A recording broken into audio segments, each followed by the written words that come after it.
চাবির নিচে প্যান্ট পরা থাকলে কি নামাজ হবে? মাহফিলের টাকা কি রাস্তা থেকে তোলা যাবে? আমি একটা মেয়েকে পছন্দ করি, সে আমাকে পছন্দ করে, কিন্তু তার সাথে কথা বলি না। তাকে বলেছি সময় হলে সরাসরি বিয়ের প্রস্তাব দিব ইনশাআল্লাহ। এতে কি গুনাহ হবে? স্ত্রীকে পাশে রেখে স্ত্রীর প্রতি মনোযোগ না দিয়ে ফোন চালানো নিয়ে কিছু বলেন হুজুর। আমার নানির শাশুড়ি অসুস্থ, নানা শ্বশুর মারা গেছেন, এখনো 4 মাস 10 দিন হয়নি। অসুস্থতার কারণে তাকে অন্য বাড়িতে নিয়ে যাওয়া যাবে কিনা? চলুন আর বিলম্ব না করে যে সমস্ত প্রশ্ন ইতিমধ্যে চলে এসেছে আমরা সে সমস্ত প্রশ্ন উত্তর দেওয়ার আলোকিত ভুবনে আমরা প্রবেশ করি।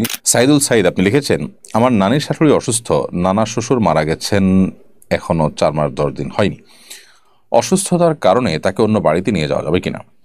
কোনো স্বামী মারা গেলে স্ত্রী 4 মাস 10 দিন পর্যন্ত ইদ্যত পালন করতে হয়, যেখানে আছেন সেখানে তিনি সময় কাটাতে হয়। একান্ত নিরুপায় না হলে, একান্ত প্রয়োজন না হলে, একান্ত বাধ্য না হলে তিনি সেই জায়গা ত্যাগ করে বাহিরে তা যেতে পারেন না। সে বাড়ির ভেতরেই বাড়ির চোহর দিতে তাকে থাকতে হয় এবং সাজগোজ ইত্যাদি বর্জন করে চলতে হয়। এটি তার ইদ্যত বা শোক পালনের অংশ।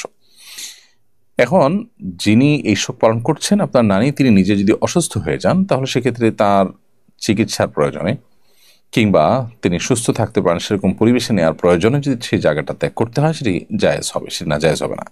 এবং 4 মাস 10 দিনের মধ্যে এই কাজটি করলে সেটি গুনাহ হবে না। আমি শিগগিরই ওমরার সফরে যাচ্ছি ইনশাআল্লাহ। আমাদের কাফেলা প্রথমে মদিনা যাবে, এরপর মক্কায় নিয়ে আমাদের ওমরাহ করাবে।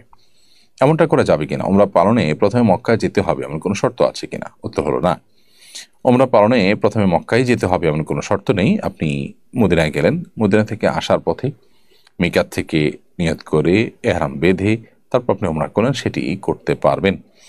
বরং নানা কারণে এটি অধিকতর উপযুক্ত, কারণ মিকাত থেকে এহরাম পরার যে সুন্নাহ, সেটি আসলে বিমানে সফর করে আদায় পরিপূর্ণভাবে হয় না। ওমরা হয়ে যাবে, কিন্তু পরিপূর্ণ সুন্নাহটা হুবহু যেভাবে নবী সাল্লাল্লাহু আলাইহি ওয়াসাল্লাম করেছেন সেভাবে আদায় করার যে কাজটা, সেটা মদিনা থেকে আপনি যদি বাই রুটে যান, তাহলে মিকাতে গাড়ি থামবে, সেখানে আপনি এহরাম পড়তে পারবেন, অর্থাৎ হুবহু সুন্নাহটা আদায় করা সম্ভব হবে। এরপরে সাইদা আফরিন আশা আপনি লিখেছেন, আত্মীয়র মধ্যে কেউ যদি আমার মাকে মারে, তার সাথে আমার কি আচরণ করা উচিত?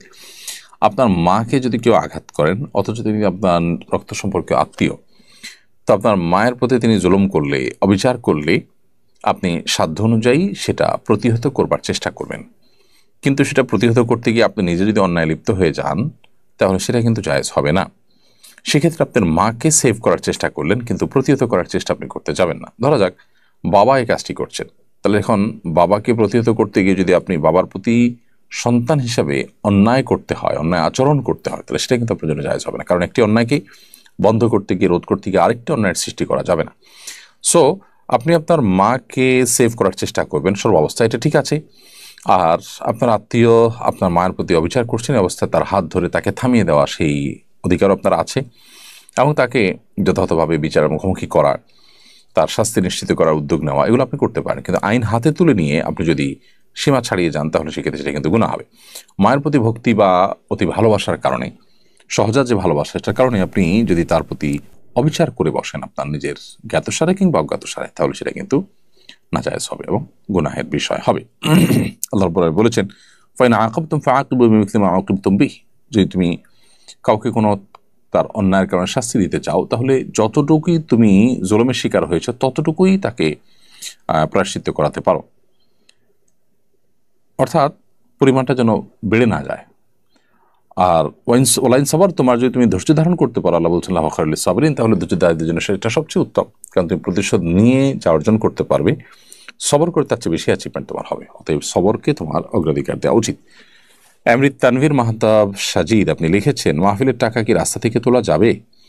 আর রাস্তা থেকে টাকা তোলা হারাম নয়, কিন্তু রাস্তা থেকে অপমানকরভাবে টাকা তোলা, এটা ইসলামের সেবার চাইতে ইসলামের ক্ষতি বেশি, সেই দিক থেকে গুনাহের কারণ হতে পারে।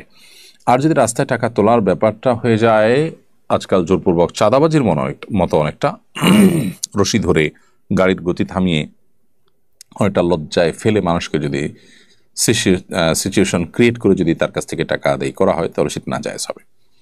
শাহিন আখতার আপনি লিখেছেন, স্ত্রীকে পাশে রেখে স্ত্রীর প্রতি মনোযোগ না দিয়ে ফোন চালানো নিয়ে কিছু বলেন হুজুর। এই রোগটা, এই ব্যাধিটা আমাদের সমাজে প্রকট আকার ধারণ করেছে। এই কাজগুলো স্বামীরা যেমন করেন, স্ত্রীরা তেমন করেন। আপনার স্ত্রী পাশে আছেন, স্ত্রীর প্রতি আপনার মনোযোগ দেওয়া দরকার। বাহির থেকে আপনি এসেছেন, এখন পরিবারের হক, তাদেরকে অ্যাটেনশন দেওয়া দরকার। নবী সাল্লাল্লাহু আলাইহি ওয়াসাল্লামের সুন্নাহ হলো বাসা যখন থাকবো আমরা তখন বাসার মানুষজনের হক আদায় করা, তাদেরকে সময় দেওয়া। সেটা না করে আপনি মোবাইলে আসক্ত হয়ে টিপাটিপি করছেন উদ্দেশ্যহীনভাবে।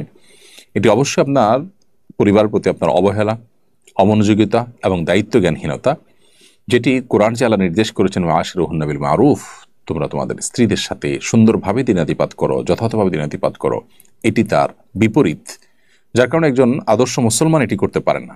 ঠিক একইভাবে একজন স্ত্রী তার স্বামীর হক আদায় না করে তিনি ঘন্টাকে ঘন্টা ইউটিউবে, সোশ্যাল মিডিয়াতে, বিভিন্ন গ্রুপ ইত্যাদিতে এঙ্গেজ হয়ে আছেন। পরিবার, সন্তান সন্ততি, নিজের স্বামী, তাদের প্রতি যেভাবে মনোযোগী হওয়া দরকার, তাদের প্রতি যেভাবে মনোযোগী থাকা দরকার, তাদের জন্য নিজেকে প্রস্তুত করা, তাদের সাথে এঙ্গেজ থাকা যতটা প্রয়োজন, সেটা না করে তিনি মোবাইল ফোনে কিংবা টেলিভিশনে কিংবা সোশ্যাল মিডিয়া ইত্যাদিতে খুব বেশি সময় তিনি ব্যয় করছেন। তিনিও একই ভুল করছেন এবং একই অপরাধী। তো এই জায়গাটাতে আমাদের এই ব্যাধিটা দূর করা দরকার, যে সোশ্যাল মিডিয়ার আসক্তি কিংবা মোবাইল ফোনের টিপাটিপি, এটা যেন আমাদের পরস্পরের প্রতি যে কর্তব্য আছে সেই কর্তব্যের জায়গা থেকে আমাদেরকে সরিয়ে না দেয়। আমরা যেন আসক্তির জায়গা চলে না যায়। আসক্তির জায়গা চলে গেলেই কিন্তু কর্তব্যর জায়গা থেকে সরিয়ে দিবে। স্বামী হিসাবে স্ত্রীর ভরণ পোষণের ব্যবস্থা করলেন, স্ত্রীর শারীরিক চাহিদা পূরণ করলেন, জাস্ট এটুকুই তার প্রতি আপনার একমাত্র কর্তব্য নয়। আপনি তাকে সময় দেয়া, তার কাজে সহযোগিতা করা, তার ভালো সঙ্গী হওয়া, তার সাথে একান্তে সময় কাটানো, এই সবগুলোই কিন্তু স্ত্রীর প্রতি আপনার যে কর্তব্যগুলো আছে তার মধ্য থেকে। সো সেগুলোর ব্যাঘাত সৃষ্টি হয় বা সেগুলোকে আপনাকে আদায় করতে দেয় না, সেরকম কোনো কাজ আপনার মধ্যে যদি থাকে সেটা নিয়ে আপনার বারবার ভাবতে হবে এবং সেখানে সংশোধনী আনতে হবে। এই সোশ্যাল মিডিয়ার আসক্তি, মোবাইল ফোনের অতিরিক্ত ব্যবহার, এটা আল্লাহর থেকে আমাদেরকে দূরে সরাচ্ছে, বান্দার হক নষ্ট করাচ্ছে, জাহান্নামের দিকে আমাদেরকে নিয়ে যাচ্ছে। বিধায় বিষয়টা খুবই সিরিয়াস। এটা কে খুব হালকাভাবে দেখার কোনো কারণ নেই। এই জন্য স্বামী হোক আর স্ত্রী, নারী হোক আর পুরুষ, সবাইকে এ ব্যাপারে দায়িত্বশীল আচরণ করতে হবে এবং এই ব্যাধি থেকে মুক্ত হওয়ার, সুস্থ হওয়ার চেষ্টা চালাতে হবে। এর পরের প্রশ্ন হলো, আমি শক্তি বৃদ্ধির জন্য শরীর চর্চা করতে চাই, কিন্তু ইসলামী পন্থাতে আমি সেটি করতে ইচ্ছুক। নবী সাল্লাল্লাহু আলাইহি ওয়াসাল্লাম কি এই ধরনের শরীর চর্চা করেছিলেন? শরীর চর্চা যদি আপনি করতে চান সুস্থ থাকার প্রয়োজনে, তার শক্তি বৃদ্ধির প্রয়োজনে, যাতে করে এই শরীর চর্চা দিয়ে আপনি আল্লাহ ইবাদত করবেন, তাহলে সেটি ইবাদত হবে। নবী করিম সাল্লাল্লাহু আলাইহি ওয়াসাল্লাম শরীর চর্চাকে নেতিবাচকভাবে দেখেননি, বরং ইতিবাচকভাবে দেখেছেন। সাহাবীদের কেউ কেউ কোনো সময় এমন কোনো খেলাধুলা মেতে উঠেছেন যেটি শরীর চর্চামূলক, নবী সাল্লাল্লাহু আলাইহি ওয়াসাল্লাম দেখে সেগুলোকে উৎসাহ দিয়েছেন। এই মর্মে বিভিন্ন বর্ণনা আমরা পাই। সেখান থেকে বোঝা যায় যে এটি নাজায়েজ কোনো বিষয় নয়। তাছাড়া নবী সাল্লাল্লাহু আলাইহি ওয়াসাল্লাম পরিষ্কারভাবে ঘোড়দৌড়, তারপরে তীর নিক্ষেপ ইত্যাদি জাতীয় যে কম্পিটিশনগুলো আছে এগুলোকে তিনি অনুমোদন করেছেন, যেগুলোর সাথে শরীরচর্চার সম্পর্ক আছে। সেখান থেকে বোঝা যায় যে শরীরচর্চা করা বা ব্যায়াম করা, সুস্থ থাকবার প্রয়োজনে, ফিট থাকার প্রয়োজনে এটি জায়েজ আছে। এবং একজন মুসলমানের উদ্দেশ্য হবে যে ফিট থেকে তিনি আল্লাহর ইবাদতবন্দেগী করবেন সঠিকভাবে, সুন্দরভাবে। এটা হবে তার শরীরচর্চার প্রধান এবং মূল উদ্দেশ্য। তাহলে সেটি ইনশাআল্লাহ সওয়াবের কারণ হতে পারে। লক্ষ্য করলাম আমার আচরণ দিন দিন খারাপ হচ্ছে, কিভাবে উত্তম আচরণের অধিকারী হতে পারে ব্যাপারে পরামর্শ দিয়ে বাধিত করবেন। দিন দিন নিজের আচরণ খারাপ হয়ে যাচ্ছে, এটা যদি আঁচ করতে পারেন, আলহামদুলিল্লাহ, নিজের প্রতি নিজের মনোযোগ আছে এবং আপনি আপনার মোরাল ডেভেলপমেন্ট নিয়ে ভাবছেন, সেটি একটি পজিটিভ দিক।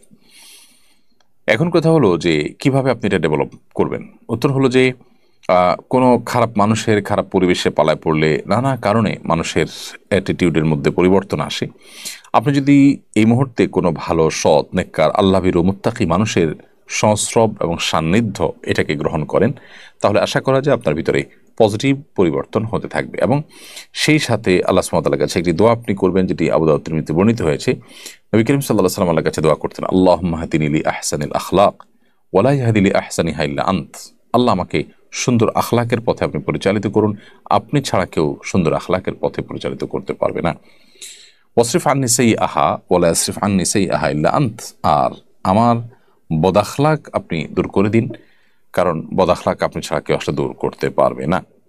তো এই দোয়া আপনি আল্লাহ তাআলার কাছে বেশি থেকে বেশি যদি করেন, আশা করা যায় আল্লাহ রাব্বুল আলামিন আপনাকে ক্ষমা করবেন এবং আপনার আখলাককে সুন্দর করবেন। এরপরে জনি এআইডি থেকে আপনি লিখেছেন, আমি একটা মেয়েকে পছন্দ করি, সে আমাকে পছন্দ করে, কিন্তু তার সাথে কথা বলি না। তাকে বলেছি সময় হলে সরাসরি বিয়ের প্রস্তাব দিব ইনশাআল্লাহ, এতে কি গুনাহ হবে? আপনি তার সাথে কোনো প্রকার সম্পর্ক রাখলেন না, একটা নির্দিষ্ট সময়ের অপেক্ষা করছেন, বিবাহের প্রস্তাব পাঠাবেন, তিনি নিজেকে সেভ করছেন, আপনি নিজেকে সেভ করছেন, এরকম যদি হয় কেউ অন্যকে জাস্ট পছন্দ করে রেখেছেন, এটা নাজায়েজ হবে না, এটা গুনাহ হবে না। কিন্তু আপনাদের এই পছন্দ করে রাখাটা যদি আপনাদের জল্পনা কল্পনার বা মনে মনে গুনাহের জগতেও আপনাদেরকে নিয়ে যায়, তাহলে আপনাদের সম্পর্ক ইতি টানা উচিত, এই সম্পর্কে ইতি টেনে আপনাদের গুনাহ থেকে বেরিয়ে আসার চেষ্টা করা উচিত। এমনি তুহিন আলী আপনি জানতেছেন নাবির নিচে প্যান্ট পরা থাকলে কি নামাজ হবে? নাবির নিচে প্যান্ট পরা আছে কিন্তু নাবিটা দেখা যাচ্ছে না, উপরে আপনার কোনো কাপড় চোপড় আছে, তাহলে নামাজ হয়ে যাবে, কোনো অসুবিধা নেই।